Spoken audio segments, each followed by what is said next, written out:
Top quality और consistent performance के लिए सिर्फ सिल्वर पंप नाम याद रखना। સૌરાષ્ટ્રમાં અમરેલીની વાત કરીએ. દરિયાકાંઠામાં પવન સાથે વરસાદની આગાહીને તેને લઈને અમરેલીમાં એલર્ટ જાહેર કરવામાં આવ્યું છે. જાફરાબાદ બંદર પર દરિયામાં કરંટના કારણે 1 નંબરનું સિગ્નલ લગાવવામાં આવ્યું છે. માછીમારોને દરિયો ન ખેડવા અત્યારથી જ સૂચના આપી દેવામાં આવી છે. જાફરાબાદ, શિયાળ બેટ, પીપાવાવ પોર્ટના દરિયામાં ભરતી જોવા મળે છે અને તકેદારીના ભાગરૂપે સિગ્નલ લગાવી લોકોને સાવચેત પણ કરવામાં આવ્યા છે. અત્યારે 1 નંબરનું સિગ્નલ જાફરાબાદના દરિયા કિનારે લગાવવામાં આવ્યું છે.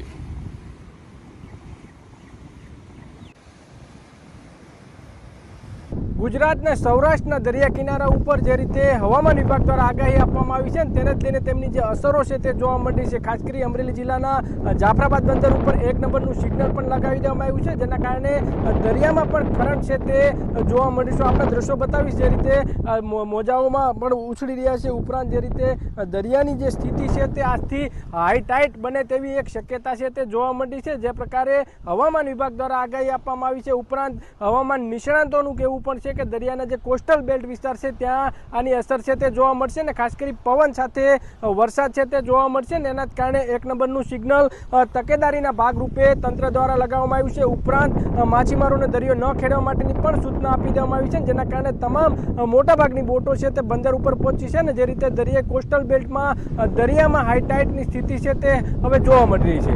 જયદેવ કાઠી, TV9, જાફરાબાદ.